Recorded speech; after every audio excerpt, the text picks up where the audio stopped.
from verses 6 to 18. We hear the summary. Ikshitchetam tata jnanam jnayam suktam samasata matbhakta etavishyaya matbhavayo papachate. Thus the field of activities, the body, knowledge, and the knowable have been summarily described by me. Only my devotees can understand this thoroughly and thus attain to my nature. So this knowledge is of three things, Srila Prabhupada said. The knower, the knowable, and the process of knowing. The knower, the kshatriya we heard. The knowable, Hyayam, which is the soul and the super soul, that is to be known in this material world. And for most people, that's unknown. That's the knowable. So, and the process of knowing, verses 8 to 12, the process, 20 items of knowledge, two most important, accepting a spiritual master, and then performing devotional service under his guidance, and the other items developed. So combined, these three combined, Srila Prabhupada, is Vijna, or the science of knowledge. That means realization. That perfect knowledge can be understood by the unalloyed devotees of the Lord directly. And then in the middle, in other words, would be,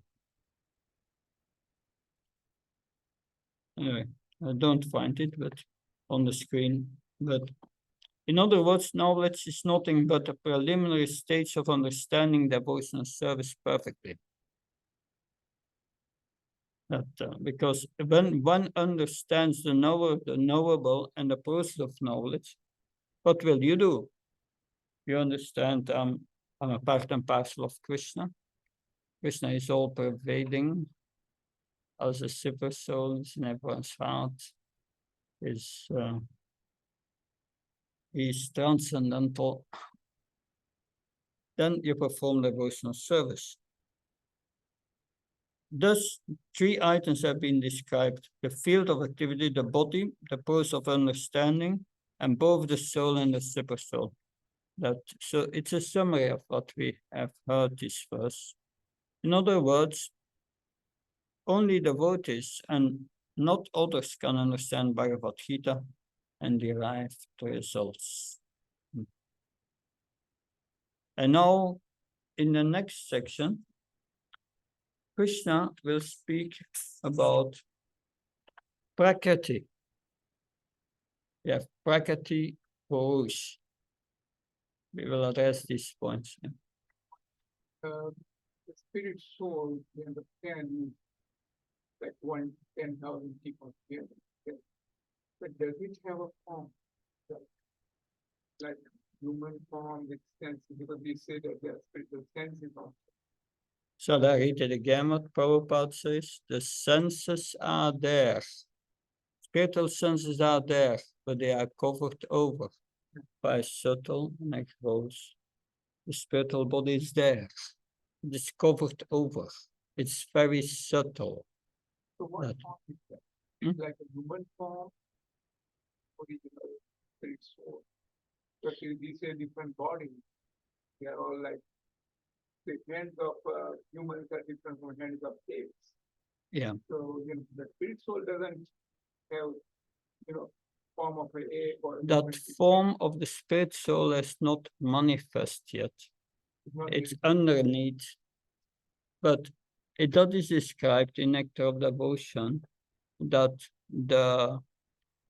if you become, from the moment you come to the point of liberation, then gradually our relationship with Krishna will become clear and develop that and that your spiritual body will be revealed at that moment. So it has a spiritual form, but it's not revealed, it's not manifested. And that will be revealed. It will be, because liberation means I realize I'm not a body, but then spiritual life begins. And the next step is that Krishna will reveal you, what kind of servant are you? What's your position in the spiritual world? What is your natural relationship with Krishna? It's not something we have to achieve. It's already there. It will be revealed. But that's mystical, and it happens by Krishna's mercy. Nothing to worry about. And Krishna will take care of that. Good.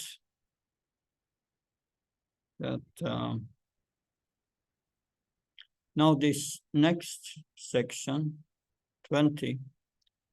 So Prakriti will be described, and the cause of Prakriti will be described, and the cause of our happiness and distress will be described, and the cause why we have accepted material bodies will be revealed. Very important. If you know the cause why you have accepted a material body, you can stop accepting material bodies. So text 20. Prakritim purusham shiva vidyanadyo bhavapi vikaram sagunam shiva vidipak prakriti sambhavan. Material nature and the living entities, they should be understood to be beginningless. Their transformation and the modes of matter are products of material nature. So we will read a part of the purport starting here. The living entity, at the end of the first paragraph, last sentence. The living entity is in the category of his energy, and the supersoul is in the category of his personal expansion. Both material nature and living entity are eternal. So material nature is eternal. It changes, but it's eternal. And sometimes it's manifest, sometimes not, but it is eternal. And it changes all the time. That is to say that they existed before the creation, unmanifested before the creation.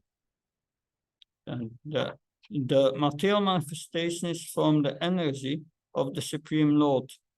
And so also the living entities. The living entities are of the superior energy. Both the living entities and material nature existed before the cosmos was manifested. It existed before. It was dormant in Mahavishnu. And the living entities were also dormant. But they were dormant in the body of Mahavishnu, but their unfulfilled desires from a previous creation were still there. But the living entities are of the superior energy. Both living entities and material nature existed before the cosmos was manifested. Material nature was absorbed in the Supreme Personality of Godhead, Mahavishnu. And when it was required, it was manifested by the agency of the Mahatattva. Similarly, the living entities are also in him. And because they are conditioned, they are averse to serving the Supreme Lord. Thus, they are not allowed to enter into the spiritual sky. But with the coming forth of material nature, these living entities are again given a chance to act in the material world and prepare themselves to enter into the spiritual world. A little further, near to the end. It really does not matter how the living entities or superior entities of the Supreme Lord have come in contact with material nature. The Supreme Personality of Godhead knows, however, how and why this actually took place. An important point. It doesn't matter how when we came in contact with material nature.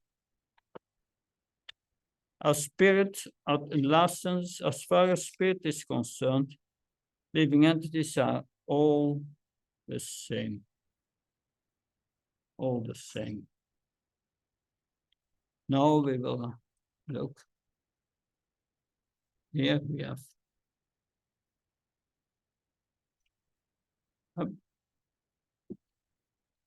so we have a new section, the soul and the supersoul in connection with material nature will be explained. When you understand Prakriti Purush and their interactions, attains liberation. So if you really understand that knowledge, you can extract yourself from the influence of matter. So this is powerful knowledge. Prakriti undergoes constant transformation, but the Purush does not.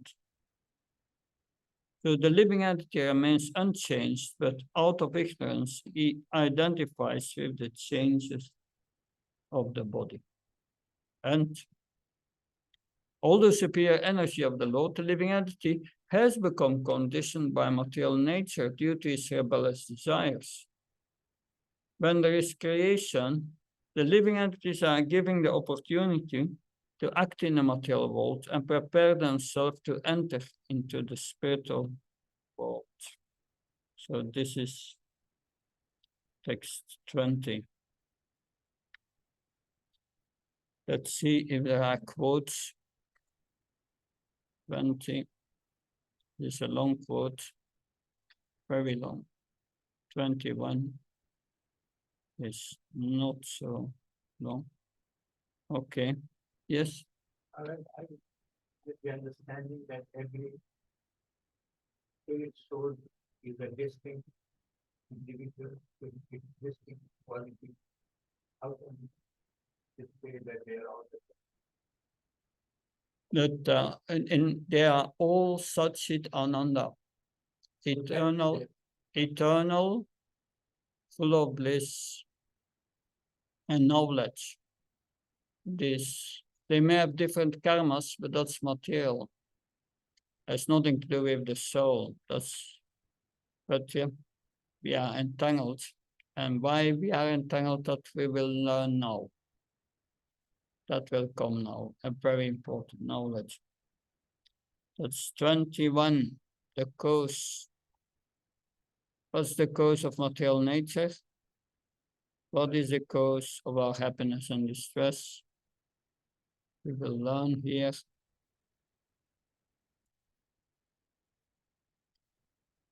Karya karna kartitve hetu pragati uchate purusa sukha dukhanam bhaktitve hetu uchate.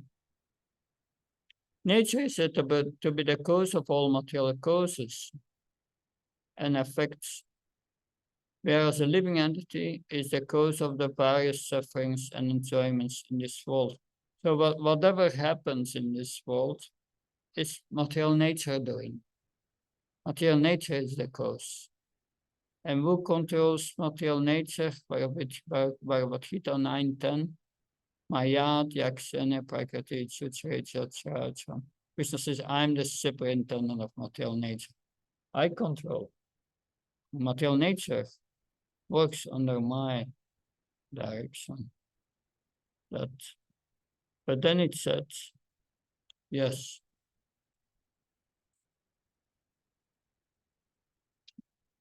Purusa Sukha Dukhanam, the happiness, the sukha, and the dukkha, and the distress of the Purusha, of the living entity, is bhaktritve. Bhaktritve means enjoyment. We want to enjoy material nature. We want to control the inferior energy, but we are superior energy. And by that, we cause reactions, because we are not the controller. We cause reactions, and the reactions are happiness and distress. That's the cause. So Prabhupada writes, there are 8,400,000 different species, and these varieties are creations of material nature. So according to our previous action, we get a certain body that, so here, his material happiness and distress are due to his body and not to himself as he is further. Because of the desire to lord it over material nature, he is in the material world. So in moment, but in the material world, everyone is struggling hard to acquire different kinds of pleasures for the body. It might be more clear to state that this body is an effect of the senses. This body is an effect of the senses. So we try with our senses to enjoy, and because of this enjoyment, we create in the future, in next life, a certain particular body. So all activities not in Krishna consciousness, by thinking we want enjoyment for the body, we are creating future bodies. We are the architect of our future bodies by the actions we do now. That we are the architects. That so yes. That,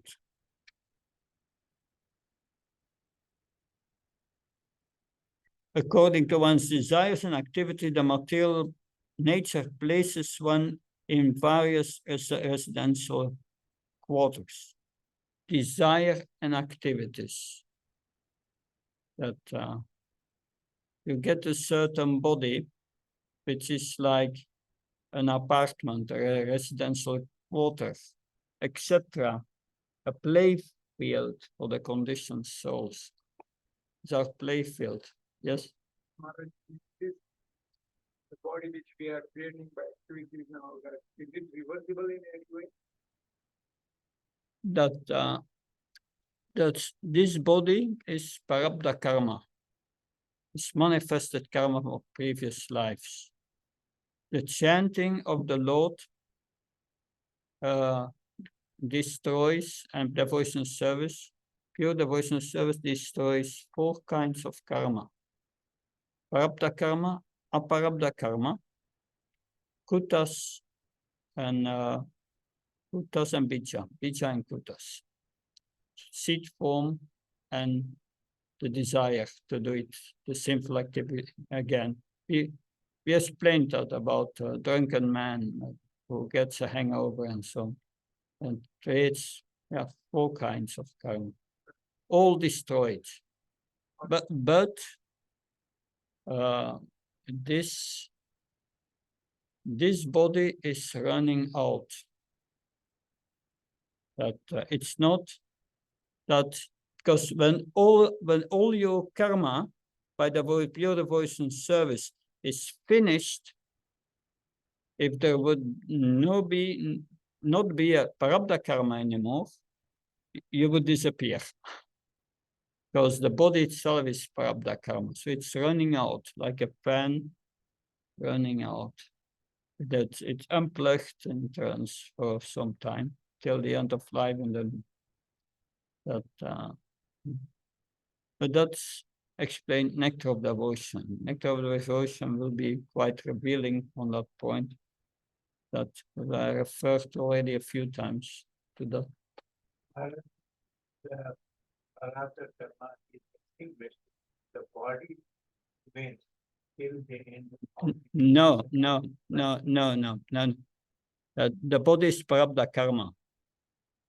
And what I'm explaining is, you cannot extinguish or remove all your karma. If you remove all your karma, this body disappears because it's karma, prabdha karma. It's running out, but that last karma, Krishna will not take away. Let it run out. That because otherwise you disappear. That I read somewhere that Krishna, by his mercy, let's assume that the body, even though the body is now spiritualized, is devoid of any karmic reaction. He allows us to keep the body just like a piece of skin cloth. A silk cloth, when it is burned, after it is burned, it looks as if it is still that silk cloth. But if you touch it, it crumbles. Mm. In the same way, when the body is devoid of prarabdha karma, it still remains till the time of our death Yeah, by the mercy.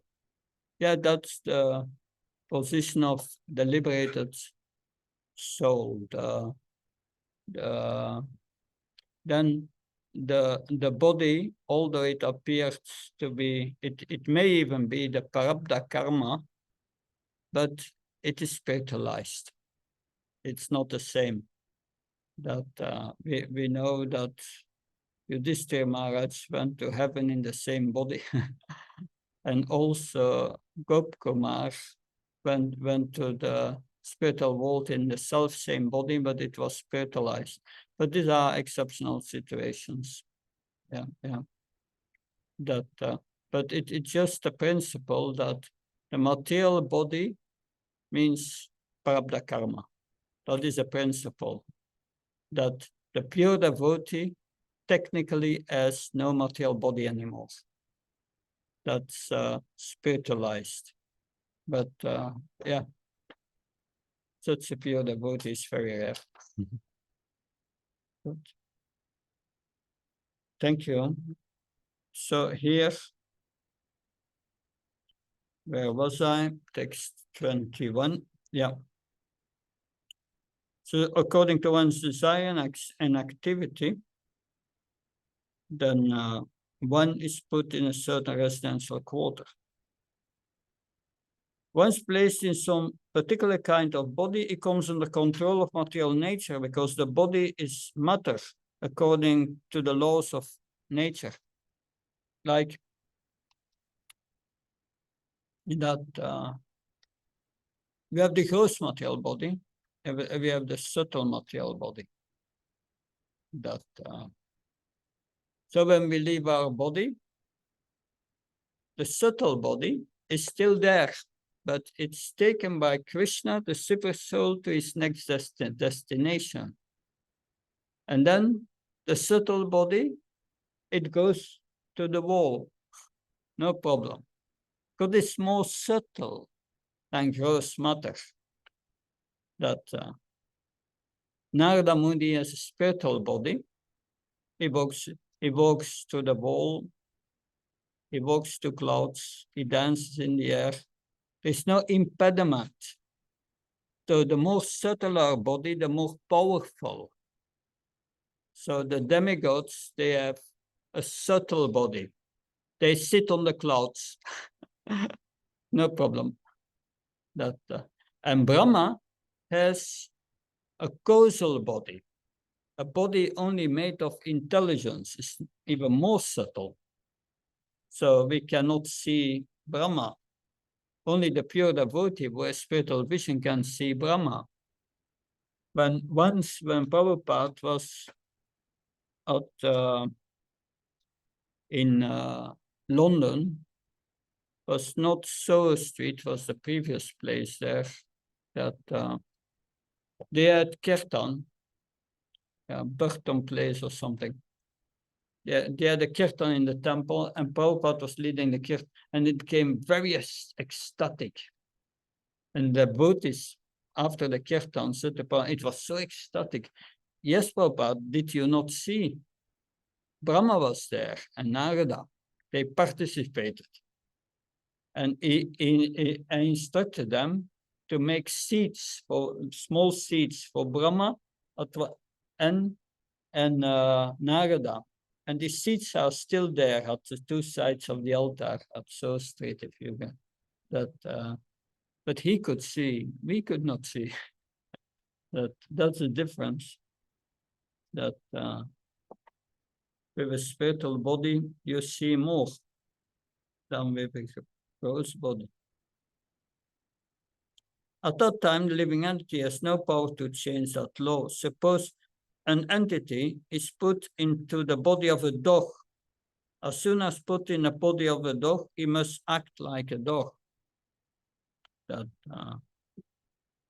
But in all circumstances, the super soul is with the supers, with the individual soul. Krishna is also with us at the end. Yeah. And now we will hear, that is 21. See here. Verse 21. According to the desires of living entities, giving a particular body in which to suffer or enjoy. Thus he comes under control of nature, because the body being matter acts according to the laws of material nature. That okay. We will now have a pause for 10 minutes till 8:15. 8:15, we resume. Please. Yeah, maybe one question before.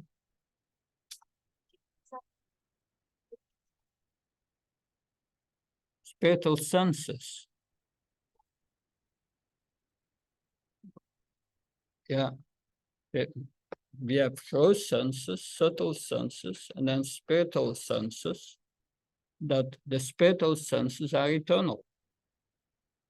That the subtle senses are temporary, but are with us as long as we are in this material world. The subtle senses, they take a form according to what we desire and deserve at the time of death. And that form that the subtle senses take, that yes, that's a construction of your next body. It's like a skyscraper. When they built a skyscraper, they first put a skeleton, an iron framework, and then they fill it up. The subtle bodies like that. When you think of a certain person because of your attachment at the moment of death, then that impression is in your consciousness. And the subtle body takes already that form. And then it goes to, and Krishna arranges to go to a mother, hopefully a human mother, to construct his body. That to the semen of a father. We will discuss that, but the subtle body is, the form of your gross body is constructed on your subtle body. And the form of the spiritual body is more subtle. That and it has more or less the same form as the body we take. Please. A ghost body is a kind of a subtle body. If we perform sinful activities like we commit suicide, Krishna does not agree, because this body has means an imprisonment for the certain moment of time, and you make it shorter. Then Krishna say, okay, then you have to wait this time normally allotted for you to get again a gross body. So you remain in a subtle body. And that's a ghost. For the body and spiritual body coming down. How subtle is it? Yeah, the spiritual body is much more subtler, because the subtle body is made of mind in the intelligence false ego. And these are also coverings around the universe. And if you have a body made of if you have a body made of mind, intelligence, false ego, it cannot go to a wall of mind, intelligence, false ego. You cannot go out of the universe. But a subtle body can go to the wall because it's more subtler than Bhumirapanala Vaya Kam, than the 5 elements of the material nature. But the subtle body, the spirit body, is more subtle than the subtle body and can go through the coverings of the universe if liberated. And that is, so we need to understand the more subtle your body, the better. But the spiritual body, it takes the form of the subtle body for the time being. Because otherwise, Prabhupada would not say that that the spiritual senses are there, that it's just covered. But your original form of the soul will be revealed when you get liberation. So you will learn that also in Nectar of Devotion. There, the Siddha Deha is described. That the Siddha Deha, we are the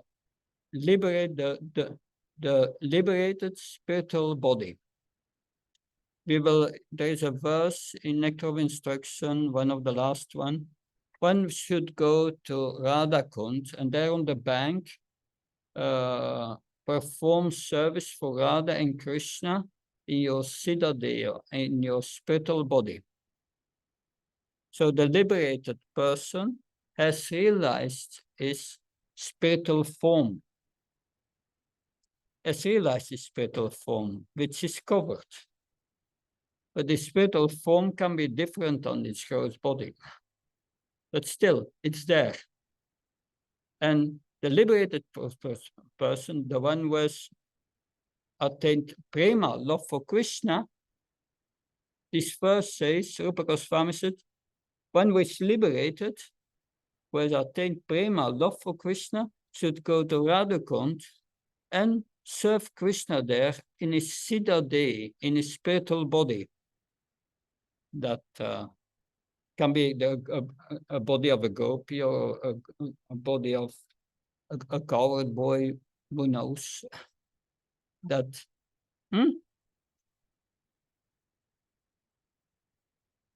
No, this is Jiva Mukta. Means Rupa Goswami, he had still his material body externally, but internally he had realized his Svarupa, his spiritual body, which is called Siddha Deha. And this spiritual body, in his spiritual body, he was Rupi Manjari, a servant of the gopis. And he was performing his service with his consciousness, not with the gross body, but with the subtle body. And the gross body was like a covering. And if you are in that situation, that you are not aware anymore of the gross body. So they were not sleeping anymore, these 6 Goswamis. They were eating practically nothing, because they lived in their spiritual body. But that is a very high level that you will learn the Nectar of Devotion. And with Krishna's mercy, we will come to that level in one lifetime. The subtle body, we must destroy the subtle body. When Rupa Goswami was serving himself in his Siddha Deha, in his spiritual body, there was no subtle body anymore. It was spiritualized. The subtle body was spiritualized. And that's the process of devotional service. We must kill this subtle body. We must get rid of it. Killing the spiritual body means spiritualizing the subtle body. How do we spiritualize the subtle body? Subtle body has three components: buddhi, manas, and ahankar. We purify or spiritualize the mind by always thinking of Krishna. Therefore, we must remember Krishna always. You have Krishna in your mind, you will become purified.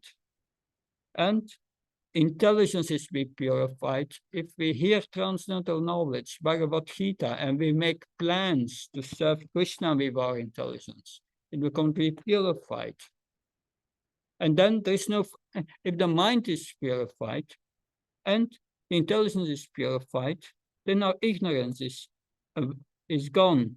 Then we don't identify anymore with the gross body and the subtle body. And the subtle body spiritualized does not exist anymore, because your thinking, feeling, and willing is done again by the spiritual body.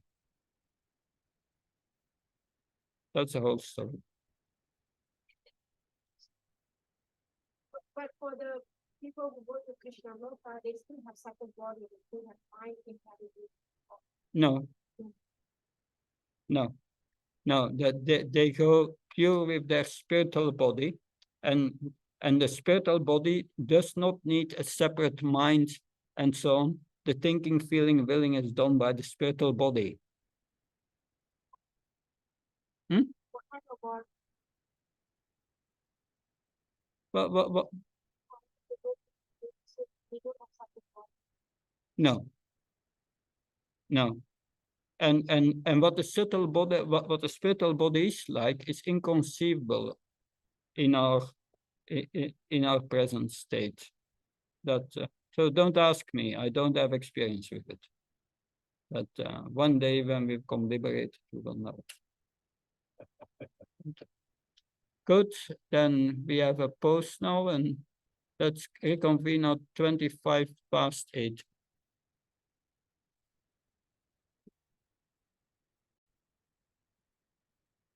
Hare Krishna. So next verse, verse 22, explains how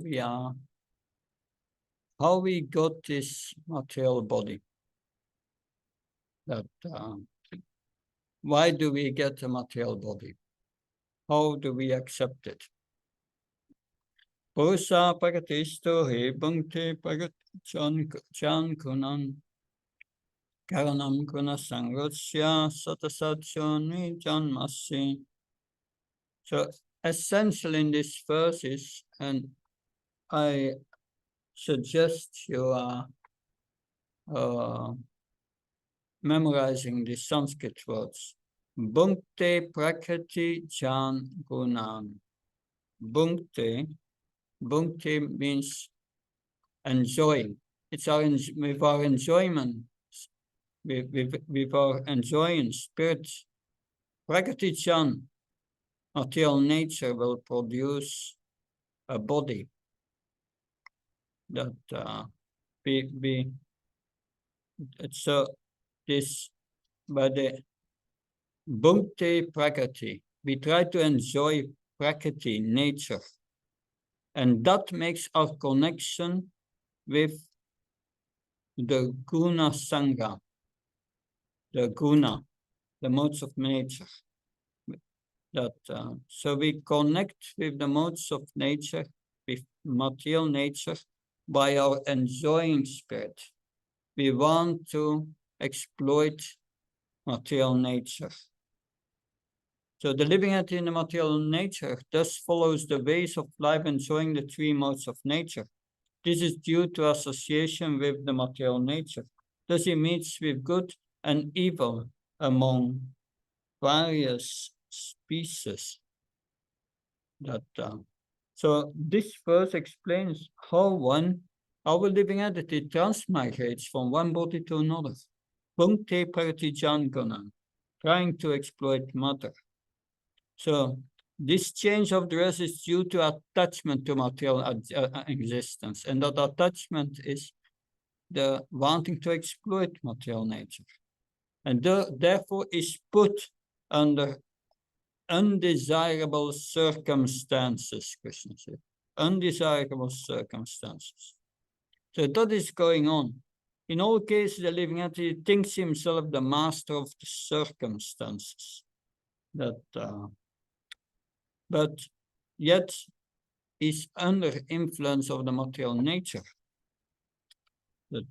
Then Prabhupada writes further that one has to rise, therefore, above the three modes of nature and become situated in the transcendental position.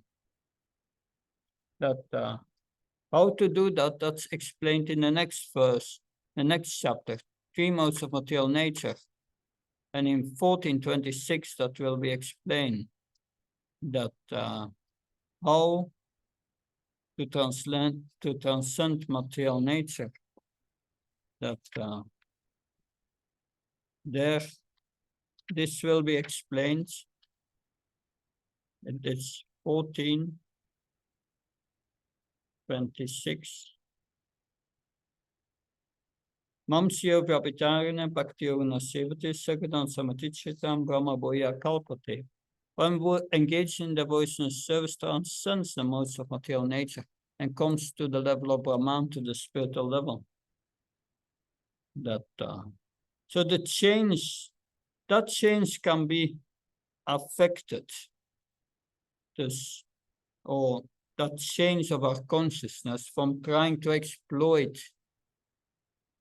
to serving Krishna, that starts with hearing from authoritative sources. Prabhupada explains. Living entity, if he submits to this hearing process, will lose the long-cherished desire to dominate material nature. What happens when we hear Bhagavad Gita, when we hear the Bhagavatam, and why should we daily hear it and read again? If one submits to this hearing process, one will lose his long-cherished desire to dominate material nature. Long-cherished, it's there for millions of years, millions of births, and it's deep-rooted, therefore. You have to uproot it, and the uprooting of that deep cherished desire can only be done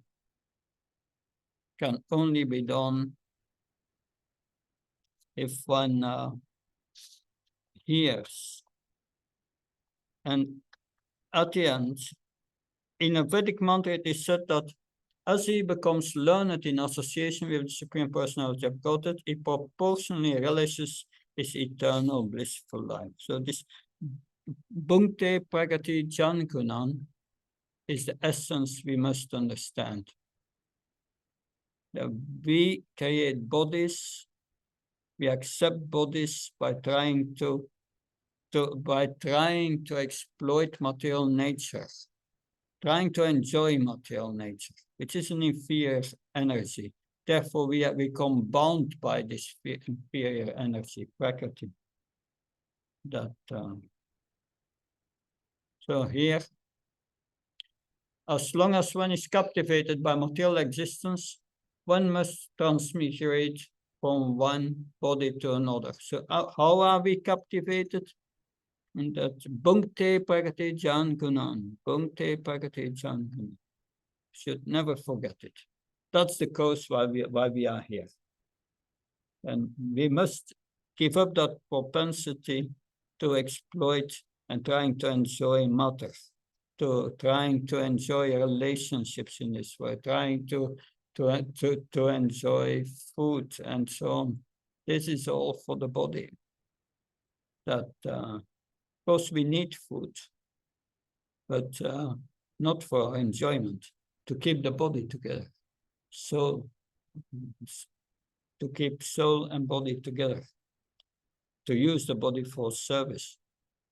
So if one hears the signs of God, he can lose his long-cherished desire to dominate over material nature and thus enjoy spiritual happiness. So you have the problem and the solution in the purport.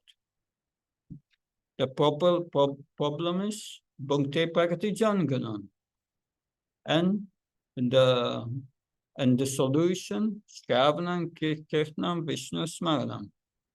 Hearing begins with hearing. That okay, text 23.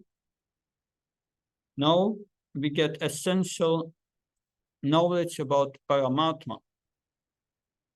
So we have heard how we become entangled in material nature, how we are the cause of our own happiness and distress, how material nature is the cause of giving us body.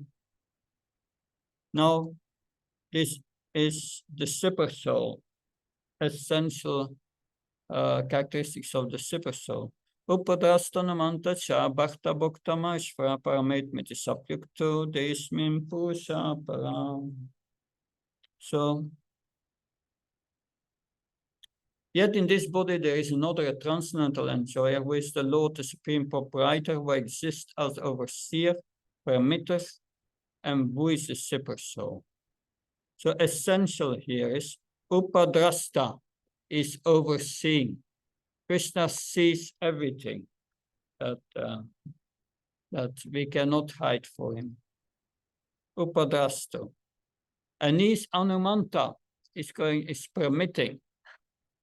Permitting means we make so many plans for enjoyment, but Krishna will check, does he deserve that according to previous karma? And if yes, permit, otherwise not permit. Yes, if Krishna wants that,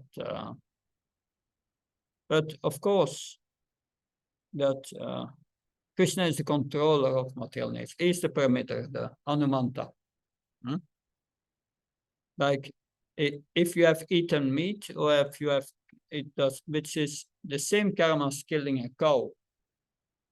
In the scriptures, it is said that when one kills a cow, you have to take as much as births as there are hairs on the body of the cow.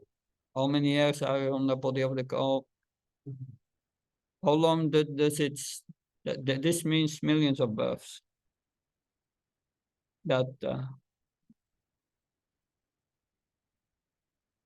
So this means millions of births. How long does it take to kill a cow? 20 minutes maybe. In 20 minutes, you make karma for millions of births if you eat meat. Can you imagine? That painful births. And then, so we have so much karma. And Krishna is going he decides which karma you are going to give to get at what moment. In the case of King Nriga became a lizard, and he told the story to Krishna why he became a lizard. He made an error in giving charity, and it's a whole story. But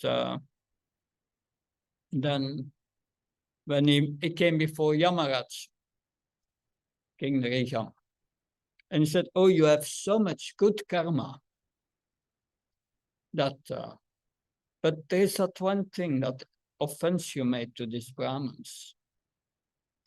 That do you want first your bad karma, and then your good karma, or first your good karma and your bad karma?"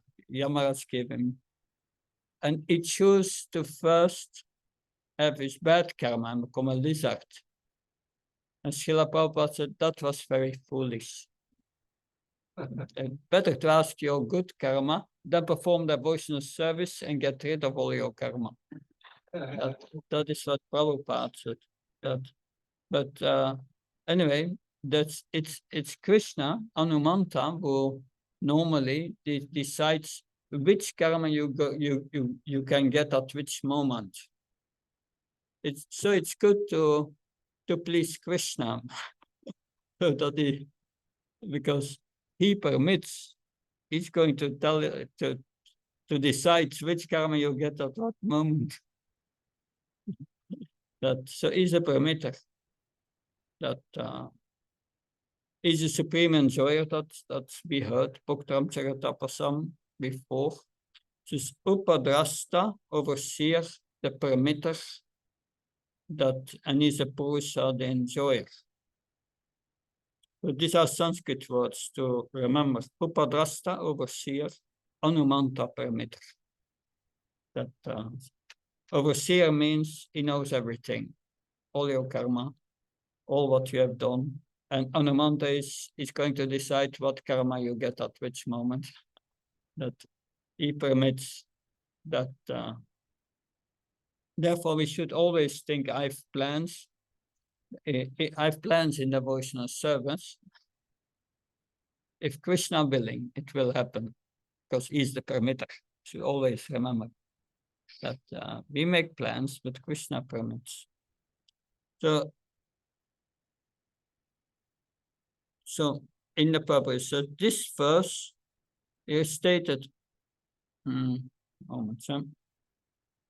It's the next here.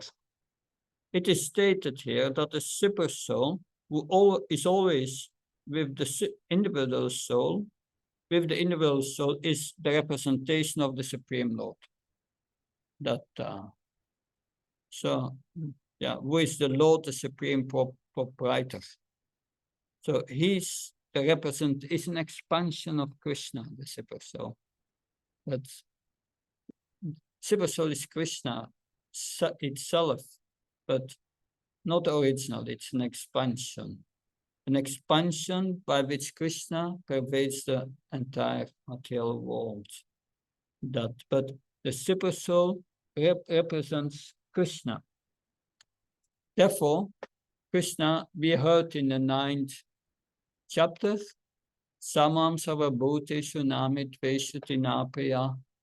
As a super soul, Krishna says, I'm equal to everyone. I'm equal to everyone. That I'm equal to all living beings. He's equal. That means he gives them their karma.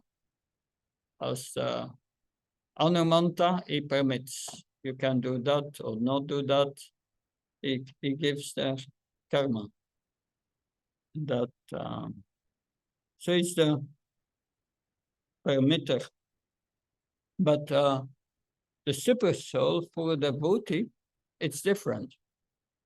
It's mentioned in the Bhagavatam in 3.9, canto 3.9, and from Bhakti Yoga Paribhavitaritsaurya Asistachya Bhato Tatanata Pumsa Yatyadhiraya Gauraya Kiraya. Yeah, anyway, and so on. It means, this verse says that one will start to develop love for Krishna by hearing and chanting. Then Krishna in the heart, he takes seat there. He's already there as a super soul, but he takes seat there and manifests himself in the form in which the devotee feels most attracted to, Ishtadeva. So it takes in the heart the form of Krishna, the form we are attracted to. Can be Gopinath, can be Rasa Bihari, can be Madhav. But he appears in that form. For the others, he's just a full-armed super soul. He's equal to everyone. Of course, they don't see him, but only the yogis, maybe, they can come to seeing the full-armed form of that. But for the devotee, it takes the form in which we feel attracted to Krishna. And that's interesting. So there Krishna manifests himself in his original form. But the super soul is an expansion. It is distinctly clear that the Atma and the Paramatma are different. And Prabhupada mentions that again and again and again. Don't confuse the Paramatma with the soul. And then the proof is there. The super soul controls material nature. Then it controls our heartbeat, our digestion, controls what we can think of. We don't have that control very clearly. That it's the super soul controls it. So the Paramatma is the Supreme Lord is present within to sanction the individual soul's desiring material enjoyment. Without sanction of the Supreme Soul, the individual soul cannot do anything. So the super soul checks that Anumanta, this person wants to enjoy does it deserve this enjoyment? Krishna checks. If not, no enjoyment, you will be frustrated and it will not work out. And mostly it doesn't work out. So this business in the material world to become happy, so-called, it doesn't work. But still he's staying as a friend. He's still there. He's waiting till until we move our face towards him.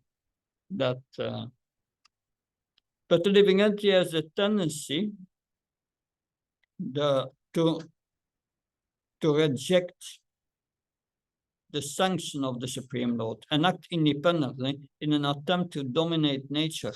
And because he has these tendencies called marginal energy of the Lord. So Krishna does not want us, the Super Soul does not want us to go for this enjoyment of matter.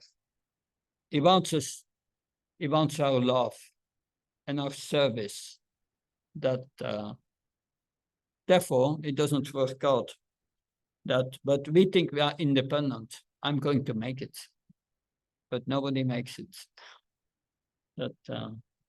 And then at the end of the purport, the individual entity is constantly rejecting association of the spiritual light. This misuse of independence is the cause of his material strife in the conditioned nature. And that from without he gives instructions as stated in Bhagavad Gita, and from within he tries to convince the living entity that his activities in the material world are not conducive to real happiness. He will give frustration from within, that we will not feel happy by exploiting material nature. It's not possible. So let's recap. We have here text 23.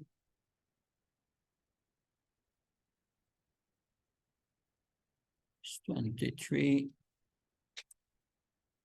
Okay, I have 2 slides. So Paramatma is present in everyone's body, overseer, permitter, and supreme proprietor. Paramatma is all-pervading and is the maintainer of all living entities. The Lord is always trying to convince the living entity to give up his attempt for material happiness and take shelter of him. He gives instructions from without in the form of Bhagavad Gita and from within as a super soul. The living entity is marginal energy because it has the tendency to act independently from the sanction of the Lord in an attempt to dominate over nature. By misuse of independence, the living entity suffers material miseries. And now Krishna will say that in the next verse, Krishna will say, if one understands this philosophy, one can liberate them from the entanglement of matter. And in the next verse, 2 verses, he will say how some perceive the super soul. How can we perceive it? And in the last verse, it speaks about others who are just hearing Bhagavad Gita, Bhagavatam, they can also transcend the modes and become liberated. So we will read first these first three verses. and then go to the purpose. Yaivam vetipurusham praktim sagunaisa sarvata vartamanapi nasa bhuyavichayate. When you understand this philosophy concerning material nature, the living entity, and the interaction of the modes of nature is sure to attain liberation. He will not take birth here again regarding of his present position. So that is very important. If you understand what we just read, Punkte Pragati Jangunan, that's the cause of your entanglement. Trying to get happiness from the material nature, then you stop that and you start to serve Krishna and you get liberation. That's so easy. If we are not doing that, we did not understand that we think in nice philosophy, but maybe. Therefore, Srila Prabhupada writes, clear understanding of material nature, the supersoul, the individual soul, and their interrelation makes one eligible to become liberated and turn to the spiritual atmosphere without being forced to return to this material nature. By his personal endeavor in association with authorities, saintly persons, and the spiritual master, Guru Sadhu Shastra, he has to understand his position and then revert to his spiritual consciousness or Krishna consciousness by understanding Bhagavad Gita as it is explained by the personality of Godhead. Text 25. Dhyanenatmante pashyanti keshinatmana atmana anyasankena yogina karma yogena cha pare. Some perceive the super soul within themselves through meditation, others through the cultivation of knowledge, and still others through working without fruitive activities. 3 methods: meditation, cultivation of knowledge, and working without fruitive desires. So the second method we are applying now, cultivation of knowledge. That meditation, that's for the yogi, and working without fruitive desires, and that's karma yoga. That these are different methods. That so that this is further explained in the purport, but most of these points we already discussed before. Now 26. Anyat vema janata shrutvanebhya pashta tebi sat tranchevamritum shruti parayana. Again, there are those, although not conversant in spiritual knowledge, begin to worship the Supreme Person upon hearing about him from others. Because of their tendency to hear from authorities, they also transcend the path of birth and death. Like that Rukmini had never seen Krishna, but she heard from Narada about Krishna. Thus she became attracted to Krishna and became a devotee of Krishna and wanted to marry Krishna just by hearing from authorities. That so the hearing process, Srila Prabhupada writes, is very important. That all men should take advantage of hearing from realized souls and gradually become able to understand everything. At the end, although the common man is often not as capable as so-called philosophers, faithful hearing from authoritative persons will help one to transcend this material existence and go back home, back to Godhead. So yes. So in modern society, there is no education about spiritual philosophy. Therefore, the recommended process for spiritual realization is to hear from authorities, and especially to hear the mantra. This will help one to transcend material existence and go back to Godhead. Yeah. So Prabhupada gives us the opportunity to all of us to hear about Krishna through his books. And that's very important, that we should read his books, that well, Let's see. First.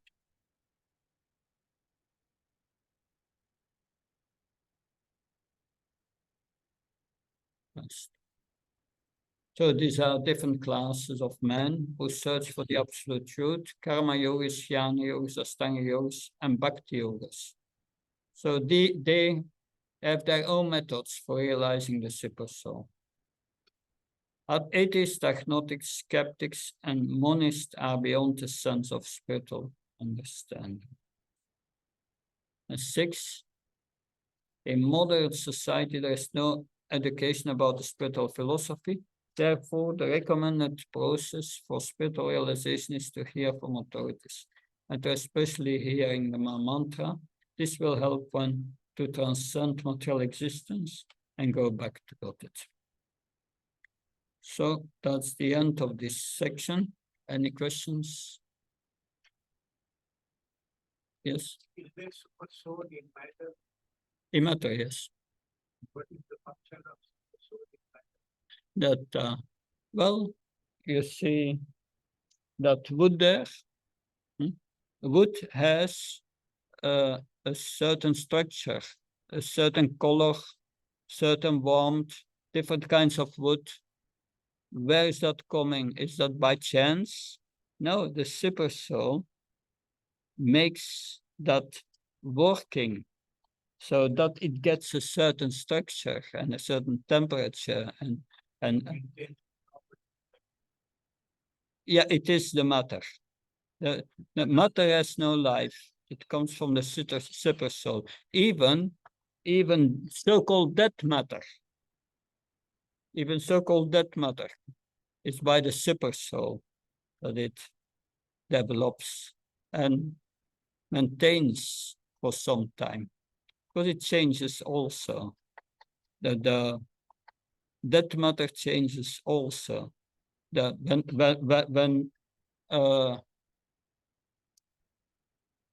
When a body is ensouled, when there is a body inside, it goes to 6 changes.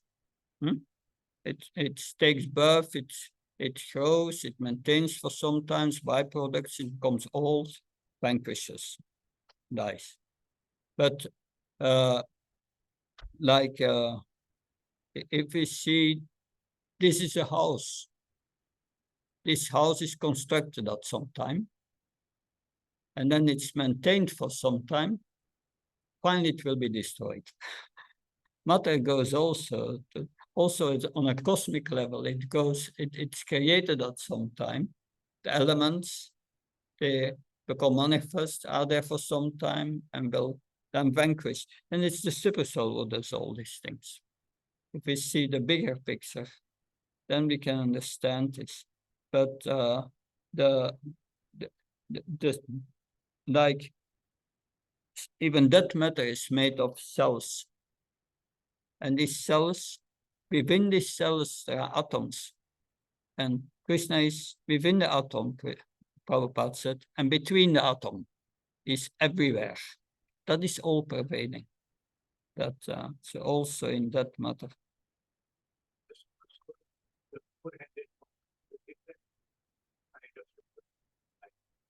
No, it's also the four-armed form.